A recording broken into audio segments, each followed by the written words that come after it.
Her true story from Florida. They called me dead weight at the dinner table. So I got up, went to the bank, and froze every account in my name.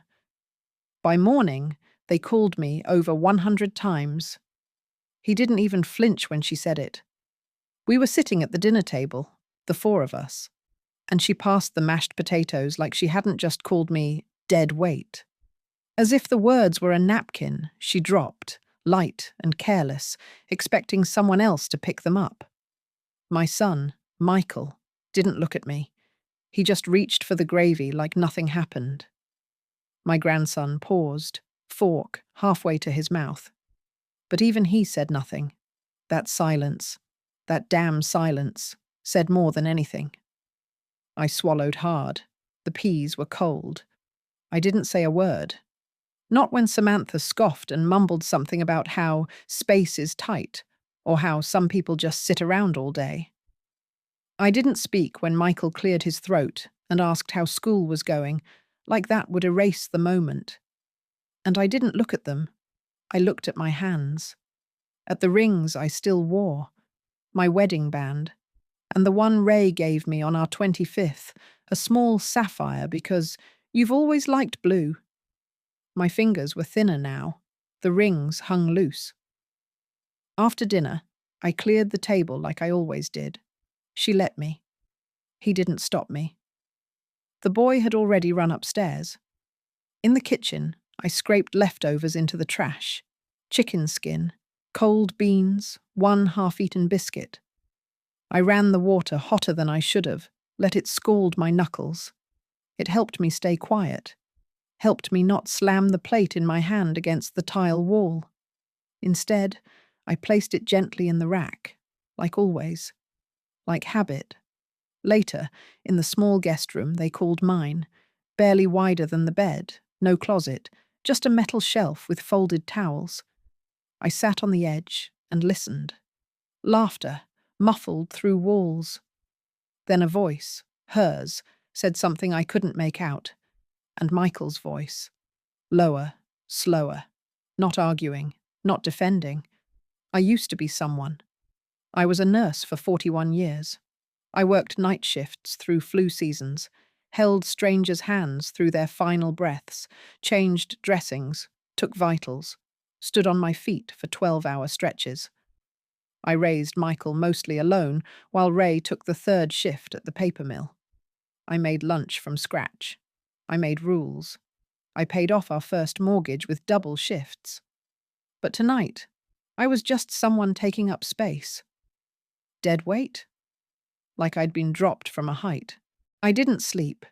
I stared at the ceiling fan spinning slow above me and thought about the day I moved in.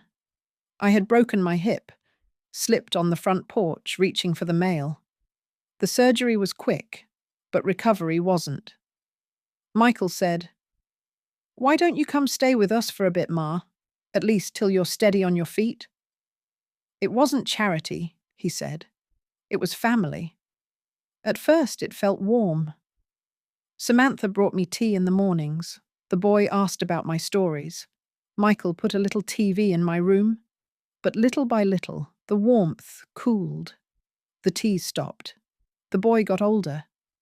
Samantha started sighing more. Rules began appearing, not on paper, but in tone. No walking around in your robe. Don't leave your yarn on the table. No garlic in the kitchen. It lingers. The guest room felt smaller each week. And tonight, she finally said it. Out loud. I didn't cry. Not then. Not when I heard them laugh again. Not even when I heard the boy's bedroom door creak open and shut, the way it always did when he went to get water. He didn't stop by my door. He used to. I waited until the house was quiet. Then I got up, pulled on my slippers, and walked softly to the small desk tucked in the corner. It still had my notebook, the blue one with the embossed bird on the cover. I opened it, turned to a blank page, and wrote 5 words. They think I forgot everything. Then I underlined it. Ray used to say I had a memory like a locked box, opened only when I chose. That night, I opened it. I remembered things I hadn't touched in years. The joint accounts, the savings from Ray's pension, the bonds we never cashed. I had let Michael manage most of it, back when I fell, when I wasn't strong enough to argue. But I never signed it away. Not completely. The next morning, I dressed slower than usual. I made sure the door didn't creak as I left. It was 7:42 a.m. The sun was just brushing the tops of the palm trees. I walked with my cane, steady, toward the First Federal Bank of Central Florida, 3 blocks and 1 traffic light away. The teller recognized me. I asked to speak with the manager. I smiled when I said his name. "Tell Brian it's Nurse Harper." 15 minutes later, I sat across from him in a quiet office, smelling faintly of lemon wipes and copy toner. I opened my wallet and pulled out the documents I had tucked there just before my surgery. Originals. Signatures intact. He blinked. "I want to freeze every account with my name," I said. He didn't ask why, just nodded. "And I want a full transfer of my funds, every cent, into a private trust, my name only, no co-signers, no access except mine." "Of course," he said. "And a new account for my Social Security too. Redirect the deposit." I handed him the paperwork. While he clicked and typed, I looked out the window. Birds were circling the roof of a drugstore across the street. The sky was a quiet blue, the kind Ray always liked. I left the bank at 9:03 a.m. My phone buzzed at 9:18. Michael, then again, then Samantha. By noon, I'd counted 47 missed calls. By evening, 109. I didn't answer a single one. It wasn't always like this. When Michael was little, he used to crawl into my bed during thunderstorms and press his ear to my chest. "Your heartbeat sounds like a train," he'd whisper, as if that were comfort. And maybe it was. Back then, I was the train. Steady, loud when I needed to be, carrying more weight than anyone saw. I never expected to end up in his guest room. But time doesn't ask. It just moves. After Ray died, stroke, fast and cruel, the house got too quiet. I kept the porch light on at night like he used to, even though there was no one left to come home. The mail still arrived. The same bills, the same catalogues. I still folded Ray's shirts, even though the drawers didn't need them. Loneliness is a sound, not a feeling. It hums. So when I fell on the front steps, wet leaves, one careless step, one sharp snap, I didn't have much fight left in me. The neighbor called 911. The EMT was kind. The hospital food was worse than I remembered. And recovery, longer than anyone warned. Michael flew in. I remember how wide his shoulders looked in the hospital doorway. He hugged me like a man trying to prove something. "You're coming with us?" he said. "It's safer. It's time." I didn't argue. I was tired. Samantha smiled that first week. Big, warm, rehearsed. "We'll make a little space," she said. "The guest room's small, but it's yours now." It was enough. At first, I wanted to believe this would be good. I could help. Be part of something again. I was never good at sitting still. So I started folding laundry, cooking dinner, cleaning the fridge. I did it quietly, hoping it would be seen not as repayment, but as participation. And it was. For a while. Samantha thanked me the first time I made lemon chicken. Michael kissed my cheek when he saw I'd ironed his work shirts. The boy, he was 12 then, asked me to help with a school project. Something about family trees. We stayed up late cutting construction paper leaves. He wrote my name in green crayon. For a moment, I thought, maybe this isn't the end. Maybe it's a new kind of beginning. But beginnings have a way of hiding their endings. I started to notice things. Little things. The way Samantha would close the cabinet a bit too hard when I left my tea box out. How Michael started answering me with hums instead of words. The calendar on the fridge filled up. Work meetings, school rehearsals, couples brunches, and my name never appeared. I became a parenthesis. One evening, I found a post-it note on the microwave. Please don't heat strong-smelling foods. I laughed, out loud. Then didn't laugh at all. I'd made curry, from scratch, my mother's recipe, the kind that fills a home with something warm, alive. But apparently, warmth had rules. So I started cooking only when they were out. Small things, quiet things, toast, boiled eggs, broth. One day, Samantha asked if I could not do laundry on weekends. It's just, we have guests sometimes, and it's, you know, kind of cluttered with the drying rack out. I knew. So I stopped using the dryer. I folded towels by hand and tucked them away. Then she asked about the yarn. My basket had lived under the coffee table, out of the way, neatly wound. It's just that the colours don't really match our vibe. I moved it to the closet, then to the garage. Then I stopped knitting. It was always small things. Never enough to fight over, just enough to disappear by inches. Michael never stopped it. He didn't start it either. He just let it happen. That's the thing people don't understand. Neglect isn't always loud. Sometimes it's the silence when you enter a room and no one looks up. Sometimes it's the way your tea mug goes missing, replaced by a sleeker one you never chose. Sometimes it's being told, kindly, we're doing a digital detox this week, which really means don't turn the TV on while we're home.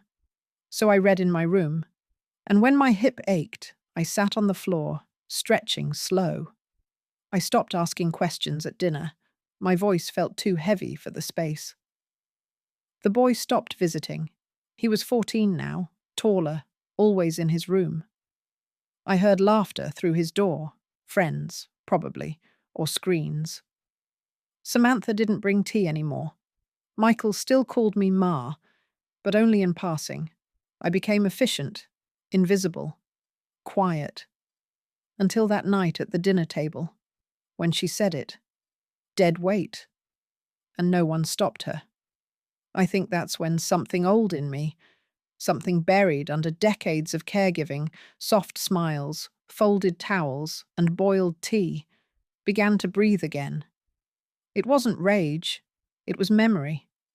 Because they had forgotten who I was. But I hadn't. The first thing they took was the tea kettle. It sounds silly now, small, forgettable. But I remember standing in the kitchen one morning, still in my robe, reaching for it like I had every day for years. But it wasn't there. I checked the stove, then the counter, then even the dishwasher. Nothing. Just an empty square where something warm used to live. Samantha walked in, holding a protein shake. "Oh," she said casually, "we swapped it out for an electric one. It's more efficient." She gestured toward a silver block on the far end of the counter. Sleek, quiet, lifeless. I nodded, said nothing, and brewed my tea in the microwave that day. Then came the cushions. I had a small lumbar pillow I used on the dining chair. My hip still ached if I sat too long. One evening, it vanished. I found it later in the laundry room, stuffed behind the detergent shelf. When I brought it back, Samantha smiled with her lips, not her eyes.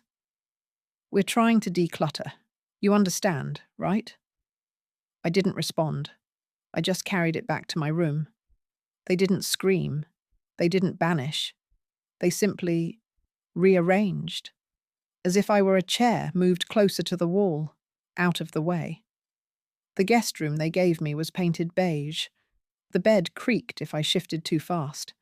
The closet had one rail and no shelves, so I kept most things in plastic bins under the bed. I labelled them winter, keepsakes, medical. I had one small nightstand. My notebook lived there. And the photo of Ray, taken the day we moved into our first house. Him standing by the porch, hammer in one hand, grin wide as the sky. One afternoon, I noticed the photo frame turned face down. "Dusting," Samantha said. But she hadn't dusted anywhere else. I began to understand that in this house, comfort was a negotiation. And I was losing ground. There was a rule about garlic, about vinegar, about frying anything in oil. "We're trying to avoid smells," Samantha had explained once, wrinkling her nose at the sautéed onions I was making for soup. "It lingers," she said, waving her hand as if she could push the air away. So I started boiling vegetables in silence. I used bottled lemon instead of fresh. I stopped baking altogether. No one noticed. Then came the calendar. Samantha was very organized. A whiteboard by the fridge listed everyone's week, school drop-offs, gym classes, Michael's work dinners. I looked at it once, trying to see where I might fit. I didn't. I wasn't on it. So I stopped asking for rides to the clinic. I started calling for cabs instead. "I could have driven you," Michael said once, noticing the charge on the joint statement. I just smiled and said, "You were busy?" The fridge itself became a quiet battleground. My Tupperware containers got pushed to the back. Labeled ones, quinoa, chia pudding, organic broth, lined the front. Once, I placed a small bag of plums on the middle shelf. The next day, they were gone. Not eaten, just gone. When I asked, Samantha said, "I thought they were bad. They weren't. They were ripe, sweet. Bought with my own money. It wasn't war. But it was something colder. Passive erasure. I took walks in the mornings to avoid being underfoot. Just to the corner and back. Some days, I'd sit on the bus bench, even if I didn't ride anywhere. Just to be outside a place that made me feel like air." The boy grew quieter too. He used to ask about my stories, sit by my chair with his math homework. Now he mumbled, "Hey," and disappeared upstairs. I don't blame him. He was growing. He was learning from what he saw and what he didn't. Once, I tried to tell him about Ray. I said, "You know, your grandpa used to build birdhouses out of scrap wood." He nodded, eyes still on his phone. Another time, I asked if he wanted to learn how to make biscuits from scratch. He said, "We don't really eat carbs." That night, I cried in the shower, quietly. The water hid it. I kept telling myself it was just a phase, that being helpful meant staying flexible, that love wasn't always loud, but love shouldn't make you shrink. One morning, I caught Samantha rearranging the pantry. She held up my jar of lentils. "How long has this been here?" she asked. "I brought it from home," I said. She smiled. "Let's donate it. We're trying to keep things streamlined." I nodded. But that night, I wrote in my notebook, "She's not cleaning. She's erasing." That's when I started keeping receipts, not for the money, for the truth, the kettle, the pillow, the garlic, the photo, the plums, tiny graves for pieces of myself. But some roots go deeper than pruning. And what they didn't know, what they never thought to ask, was that I remembered everything, even what they thought I'd lost. It started with a schedule, printed, laminated, stuck to the fridge with a smiling magnet that said, "Family first." It listed laundry days, assigned times for dishwasher use, quiet hours. And at the bottom, in smaller print, "Guests must be approved in advance.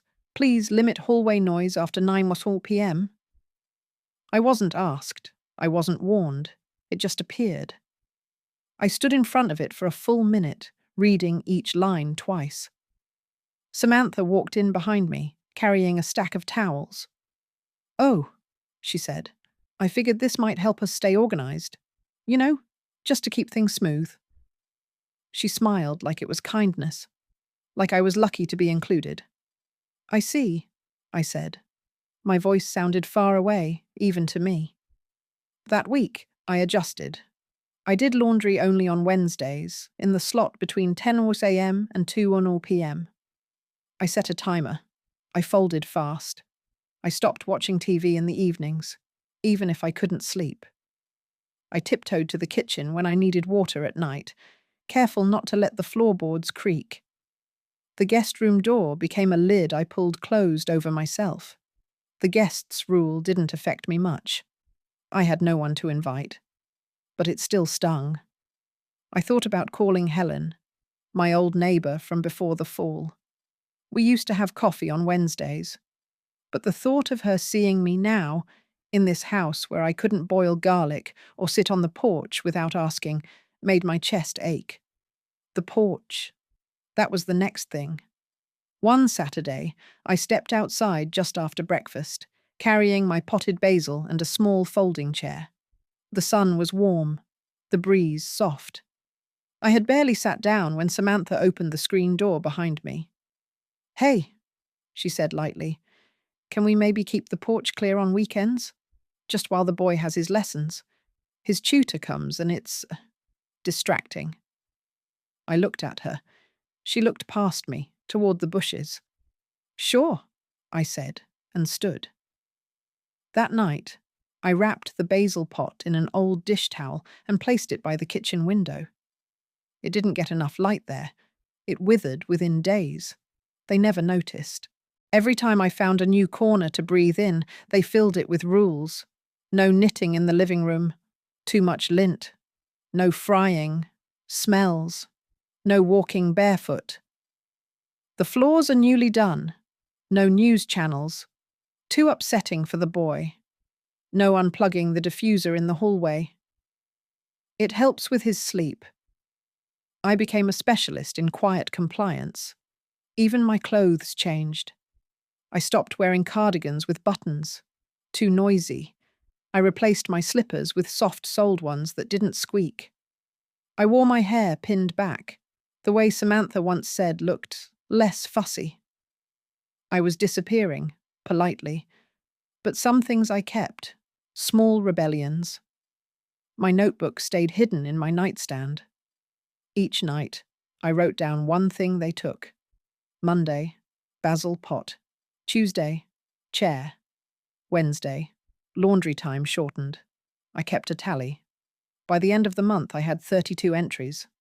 Michael remained distant, present in body, absent in gaze. He kissed Samantha on the cheek, told the boy to listen to your mother, and left for work in pressed shirts I still laundered. I wanted to ask him once, just once, "Do you see me?" Not out of accusation, just curiosity. Did he notice that I hadn't sat at the main table in 3 weeks? That I ate my toast standing by the sink? Instead, I listened. One night, I overheard Samantha on the phone. "I mean, she's sweet," she said, laughing softly. "But she's always around. It's like she floats from room to room doing little tasks, but it's not actually helpful, you know? It's like we're hosting a ghost." My chest tightened. I pressed my palm to the wall. Invisibility was no longer a side effect. It was the point. They didn't want me gone. Not really. They wanted me neutral, silent, soft around the edges, a live-in memory. I still paid for my own groceries, still handled my medical bills. I had money. But they treated me like a guest who'd overstayed, tolerated, not welcomed. That was the difference. You can feel it in the air, that shift from invitation to endurance. The way someone hands you a plate with a smile that doesn't touch their eyes. The way your things are gently moved, not thrown out, just removed. A shadow doesn't make noise. A shadow doesn't protest. But I wasn't born a shadow. I was a woman who once held strangers through their worst nights, who stitched wounds and sang lullabies through flu seasons. I survived childbirth without pain meds, budgeted meals through recessions, loved a man who died too soon. I wasn't dead weight. I was the beam they stood on. They forgot. But I didn't. The breaking point wasn't loud. It wasn't a scream or a slammed door. It was a spoon. I dropped it. Not out of anger. My hands were just tired. They'd been that way for months, curling slower in the morning, struggling with small buttons, lids, zippers. It clattered onto the tile like a thunderclap in a church. I bent to pick it up. Samantha walked in, holding a basket of folded laundry. She didn't look at me. "You okay?" she asked, but the words were empty, like an automatic reply to a text you never read. "I'm fine," I said, standing slowly. She nodded and walked past me, the scent of dryer sheets trailing behind. That was it. Not cruel, not kind, just indifferent. I stood in that kitchen, holding a clean spoon in one hand, my back aching from the bend, and I realized something I hadn't let myself see before. They didn't hate me. They just didn't care. Hate would have meant I mattered enough to push against. What I was getting was something colder. Tolerance, like background noise you forget is even playing. They didn't want to hurt me. But they didn't want me here either.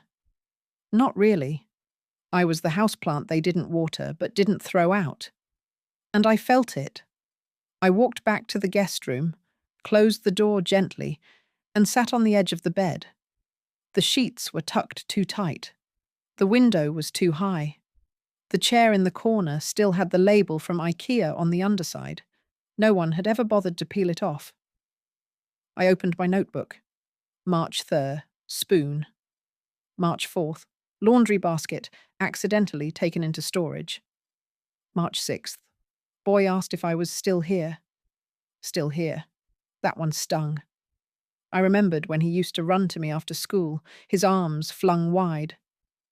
"Grandma!" he'd yell, as if the word itself was made of light. I was his favourite person once. Now, I was background. A fixture. I looked around the room.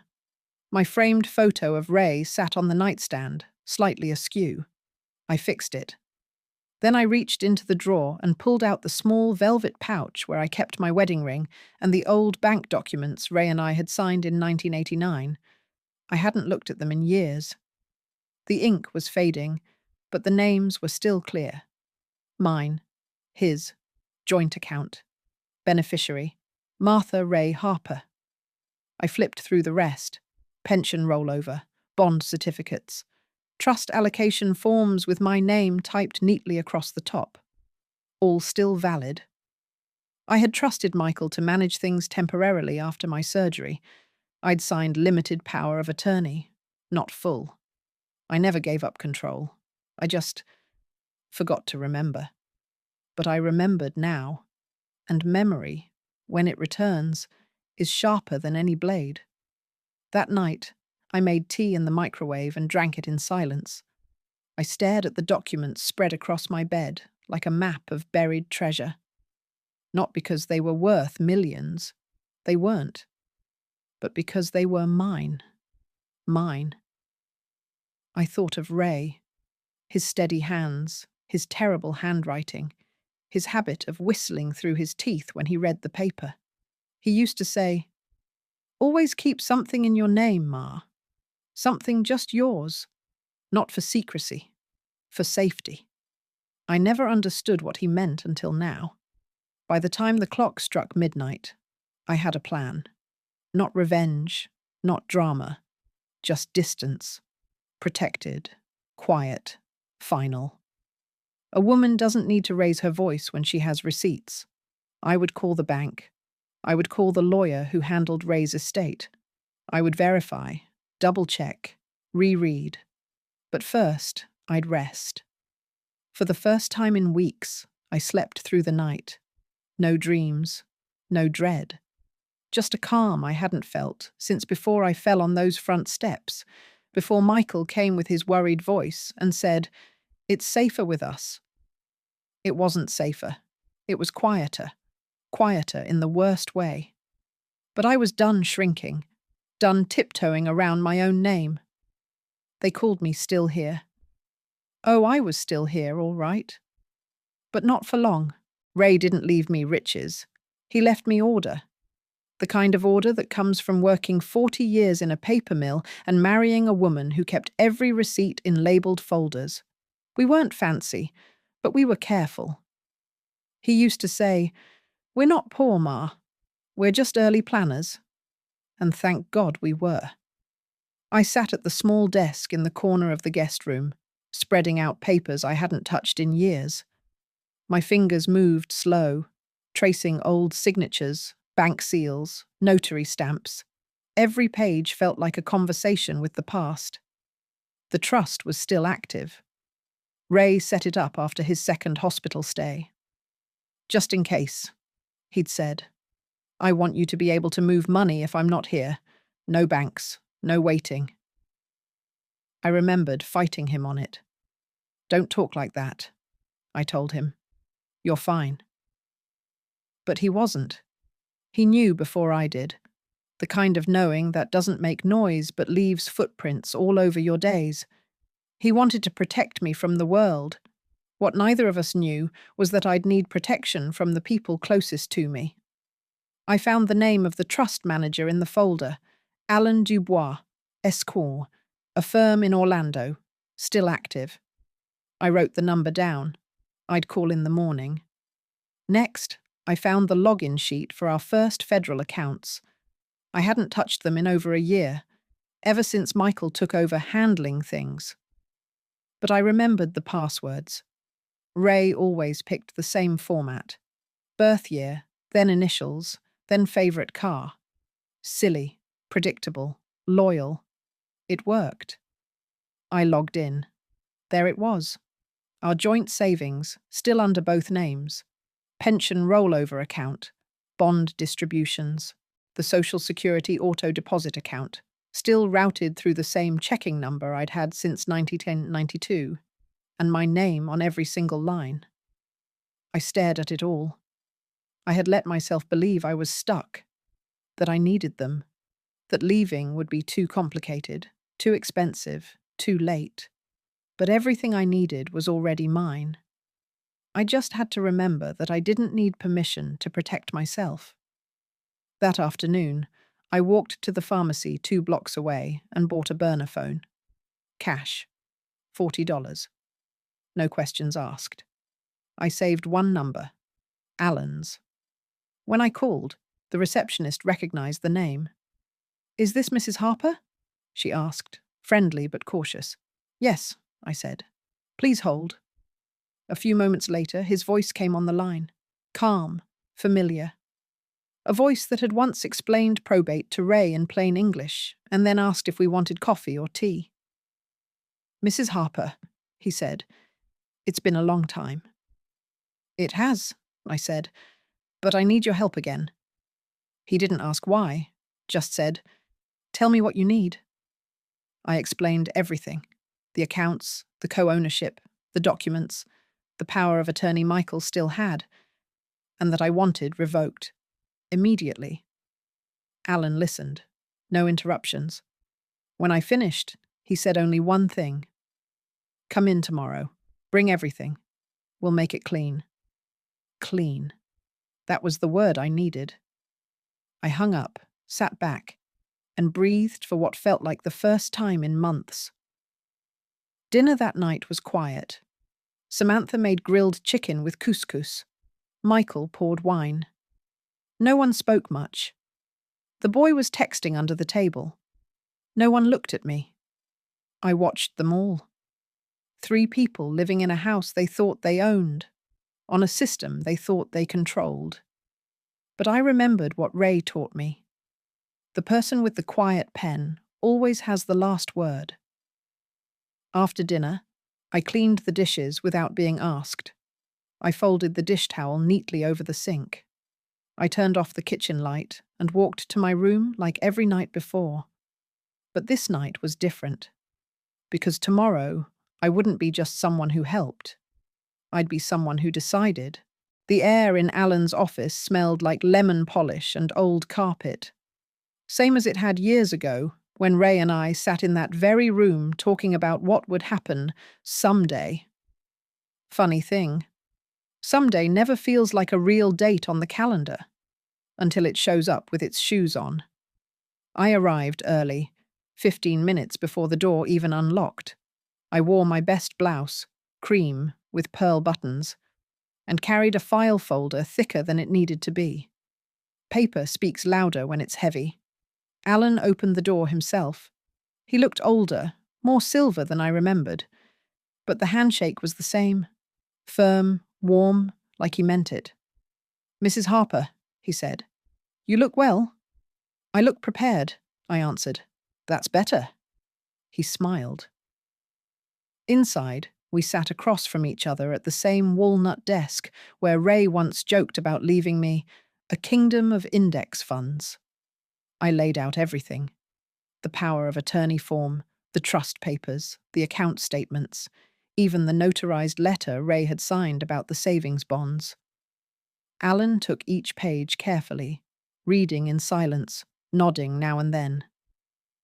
"This is all still active," he said finally. "No amendments, nothing transferred." He looked up. "You've done a very good job keeping this in place." "I didn't do it to be clever," I said. "I did it because Ray told me to." Alan tapped the folder with one finger. "So tell me what you want." I didn't hesitate. "I want the power of attorney revoked, immediately. I want all accounts with my name frozen until further notice. I want a new trust formed, private, irrevocable, in my name only. I want my Social Security redirected. And I want it all documented in a way that no one, especially Michael, can reverse without my signature." Alan gave a low whistle. "May I ask what brought this on?" I looked at him. "They called me dead weight," I said simply. He didn't need more. He nodded, opened a drawer, and pulled out a set of blank forms, legal language in 10-point font. Where most people would get overwhelmed, I felt steadier with every line. We filled out the revocation first. I signed it with the pen Ray had given me the Christmas before his stroke. Black ink, smooth flow. Next, we drafted the new trust, titled M. Ray Harper Discretionary Living Trust. I chose the name. Quiet, clean, mine. Alan scanned the rest of the documents into his system, notarized what needed signing, and gave me copies in a sealed envelope. By noon, it was done. Everything I had, every account, every bond, every automatic deposit, was moved. I walked out of that office not lighter, but clearer, like a window that had finally been wiped clean after years of fog. I took the long route home, stopped by a bench under a jacaranda tree, and sat for a while, watching the blossoms drift down like lazy confetti. A young couple walked by, laughing. A dog barked somewhere in the distance. I let the sounds settle around me. Back at the house, the front door creaked like it always did. Samantha was on the couch, laptop open, a face mask smeared across her cheeks. She barely glanced up. "Everything okay?" she asked, disinterested. "Everything's fine," I said.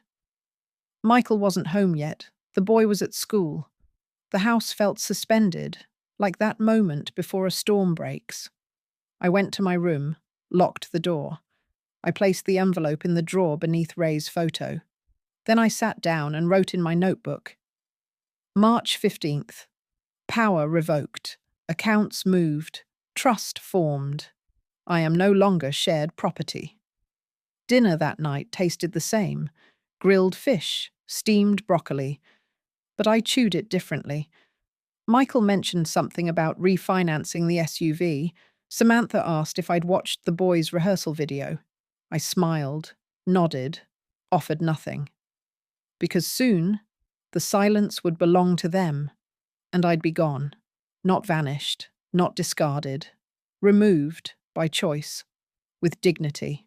The last thing I needed was a copy, not for them, for me. I took a bus the next morning, not the direct one, the slow one with all the stops, and went to the public library 3 towns over, a place no one in that house would think to look for me. The librarian had silver braids and a calm voice. She didn't ask why I needed to scan and print 28 pages. She just showed me how to feed the machine and stayed close in case it jammed. It didn't. I left with a crisp folder of my own, labelled, dated, notarized, a record of my return to myself. At the corner cafe, I sat with a paper cup of coffee that tasted like wet cardboard and read through it all again, just to be sure. Everything was where it should be. The new trust, in my name only. The formal notice revoking Michael's power of attorney. The freeze order on all joint accounts. The Social Security deposit redirection. A request for closure on the investment portfolio with transfer instructions. A letter of instruction signed by me limiting third-party financial inquiries. All quiet, all legal, all mine. Ray would have been proud.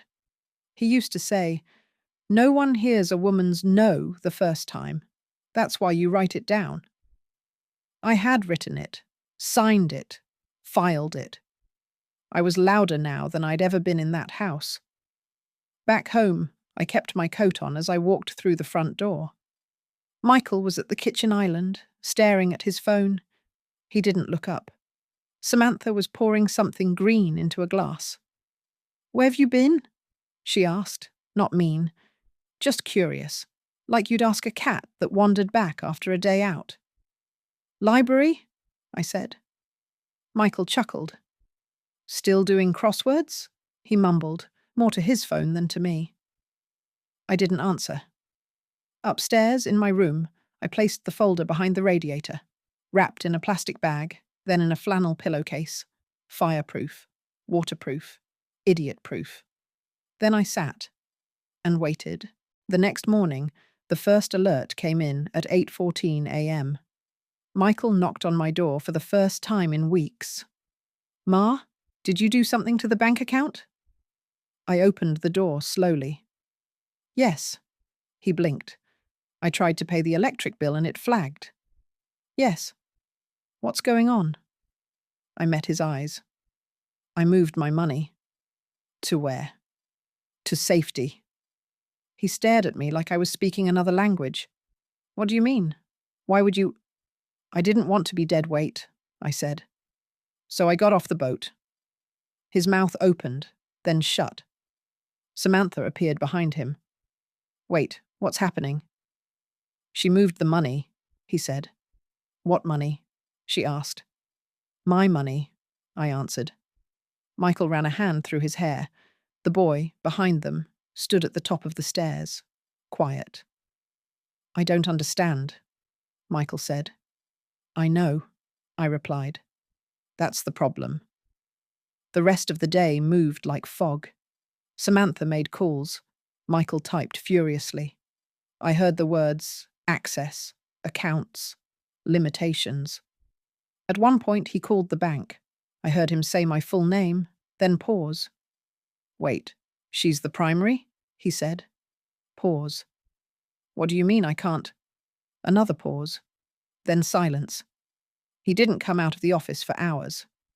Dinner was quiet. No one asked if I wanted to join. I made toast in the microwave again, sipped tea, and felt the steadiness settle into my spine. By 10 p.m., I had received 17 text messages. By midnight, 43. By morning, 109. Missed calls, voicemails, half-typed questions. They didn't want me back. They wanted my money back. But that door was shut, and this time, I held the key. By morning, their panic had grown roots. Michael knocked again. Not hard, not gentle. The kind of knock that means, I'm still being polite, but only just. I didn't answer. He knocked twice more. "Ma, can we talk?" Still no answer. I sat by the window, sipping tea from the cup I'd brought with me when I moved. The one with the small chip on the rim and the faded blue flower. My tea had gone cold. but I held it anyway. At 7:58 a.m., Samantha tried. She didn't knock.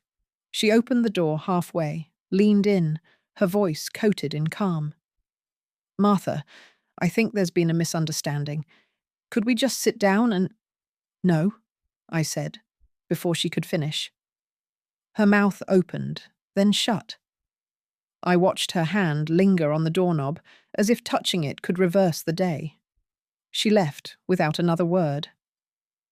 By 9 a.m., the phone calls started again.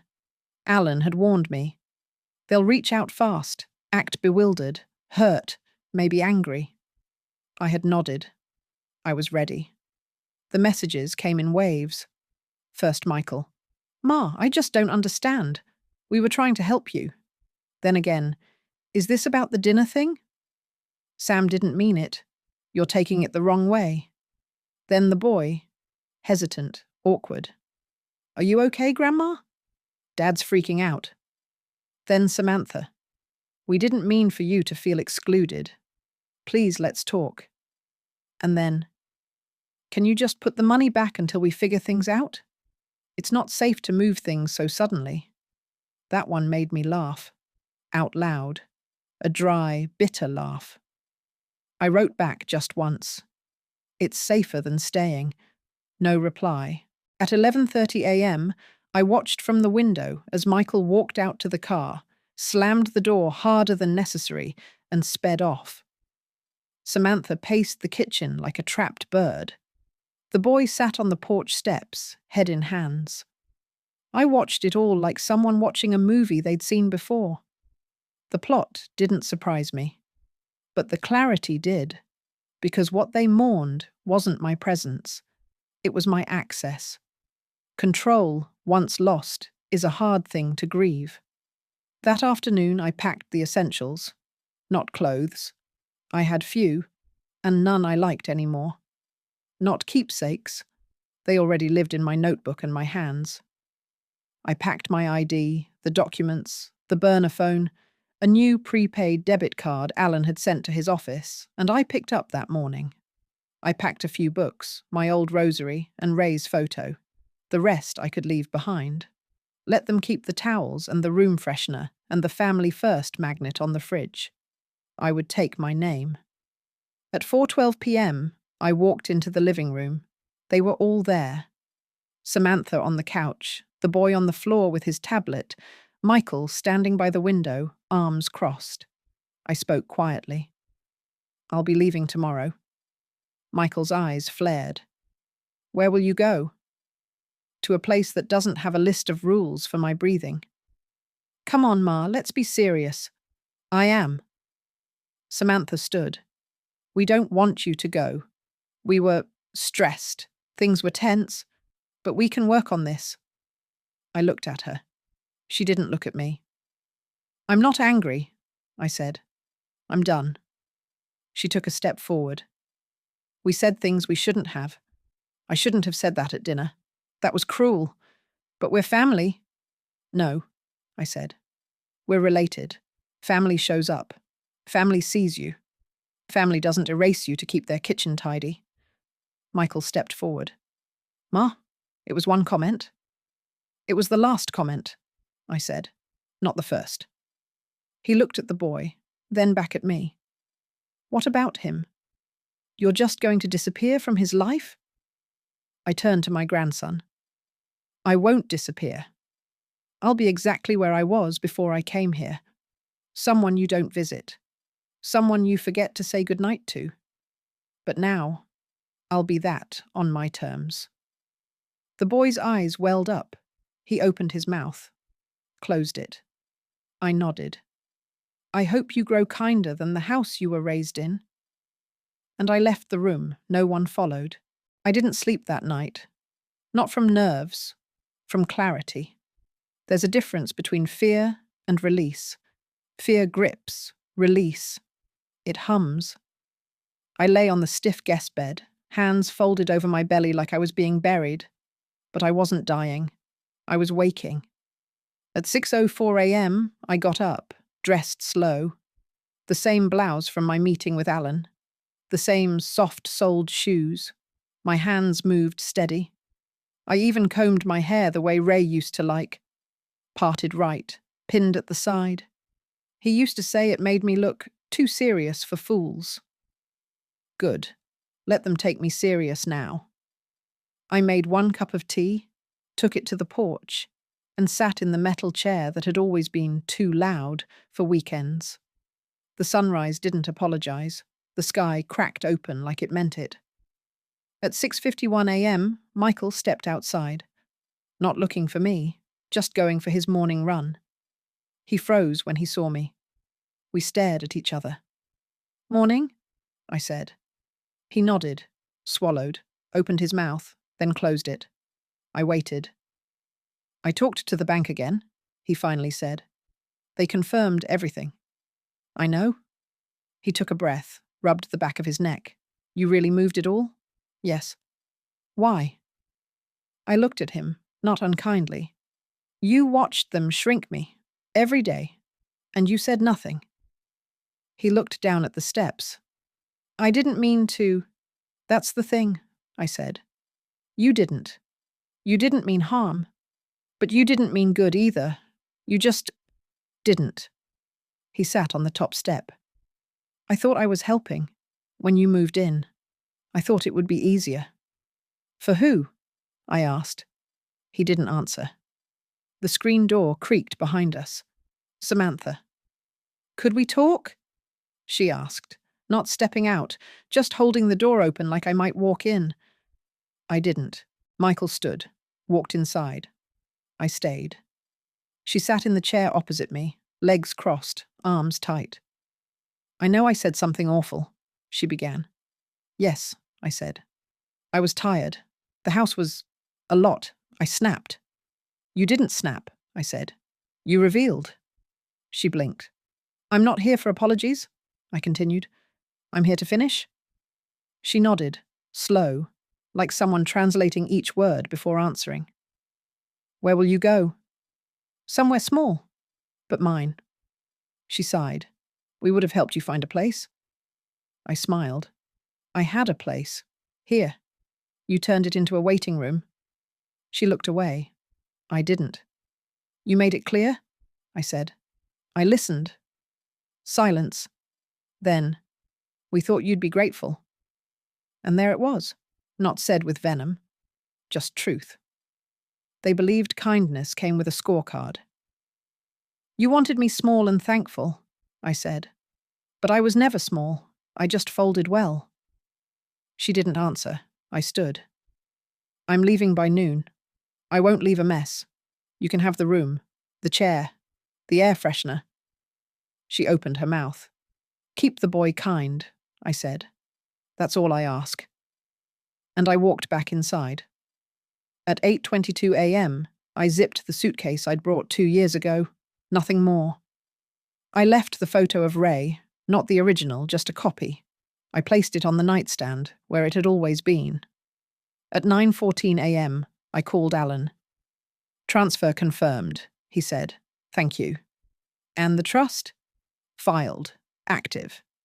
At 11:00 a.m., I took one last walk through the kitchen. The fridge still had the whiteboard. A new week, a new list. I didn't bother looking.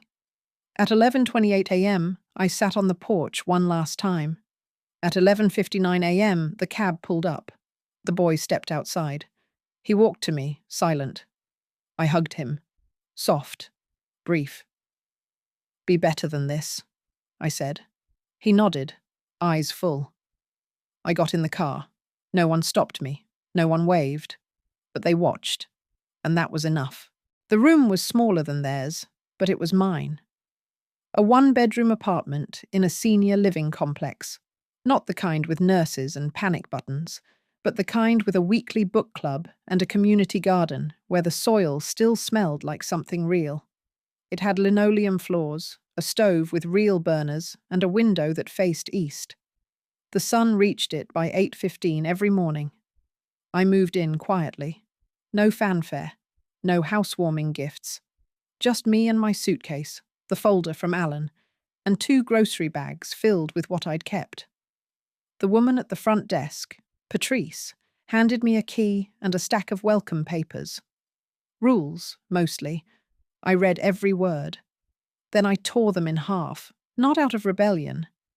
Just habit. My own rules would do just fine.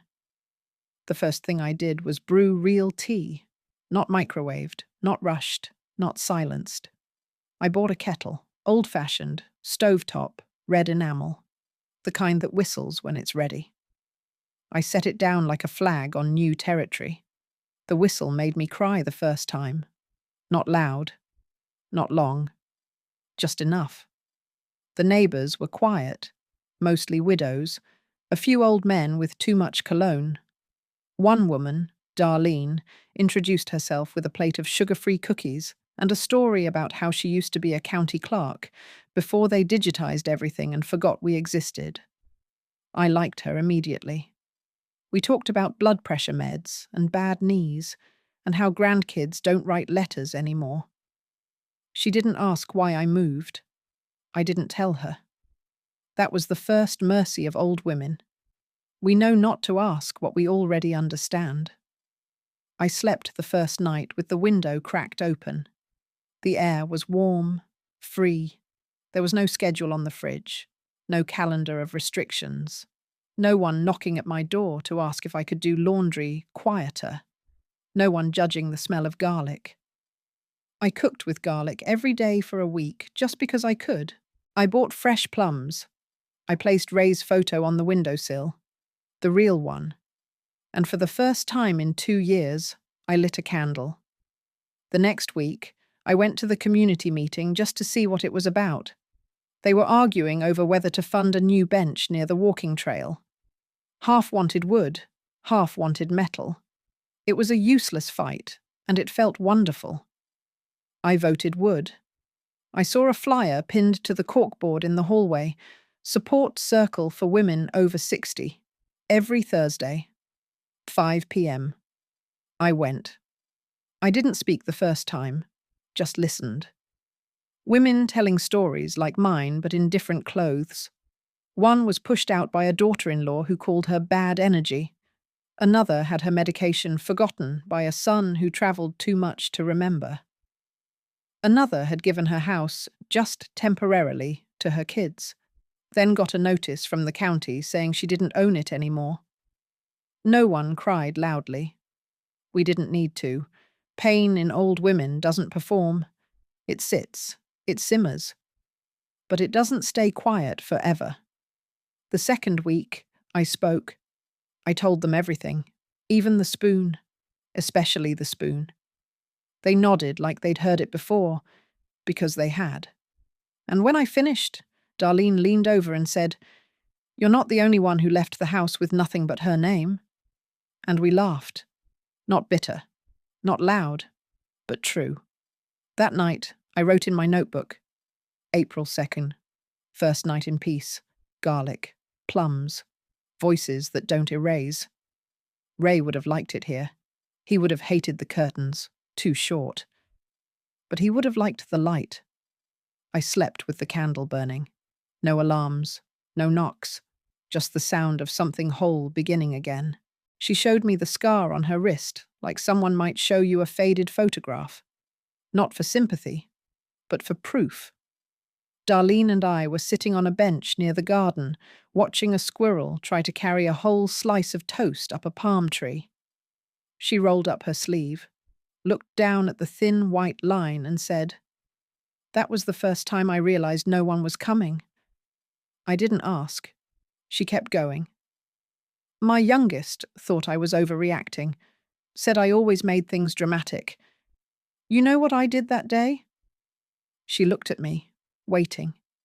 I went home, packed a trash bag with socks and my birth certificate, and took the bus to my sister's church. Slept in the nursery for a week. I looked at her wrist, then at her eyes. You? I nodded. I moved money, I said. She smiled. Good. We didn't hug, we didn't even touch, we just sat. 2 women with different stories, but the same ending. Leaving wasn't the tragedy, staying was. The support circle had grown. 10 women now. Each week, One more showed up, usually quiet, always carrying something invisible. And each week, we didn't fix each other. We didn't offer at least, or you should. We listened. I learned that survival, when spoken aloud, becomes a kind of music, quiet, ancient, full of rhythm. One woman, Estelle, had been a teacher for 40 years. She now lived in a trailer behind her son's house. She hadn't seen the inside of the main home in 6 months. They left her food in Tupperware on the porch. Another, Jeanette, sold her car to pay her grandson's college deposit. He blocked her number after he got in. Each story different, each story the same. I told them about the photo, about the rules, about the dead weight dinner. They listened. One woman, dark curls, trembling hands, said, "They think silence means agreement, but we were just tired." And we nodded, tired of being polite, tired of folding ourselves to fit, tired of believing that gratitude meant invisibility. That night, Darlene and I sat in my kitchen, drinking chamomile from chipped mugs. "You ever think about what's next?" she asked. "Next. After this, after surviving, what do we do with the rest?" It was a good question, one I hadn't let myself ask, but it stayed with me, all weekend, until Monday, when I walked to the town office and asked about non-profits. The clerk looked confused. "I'm 74, I said. "Not dead." She gave me a pamphlet. Over the next week, I filled out forms.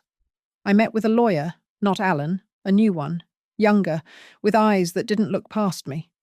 I asked questions. I read terms. I said no when I didn't like something. Then I made a decision, a foundation.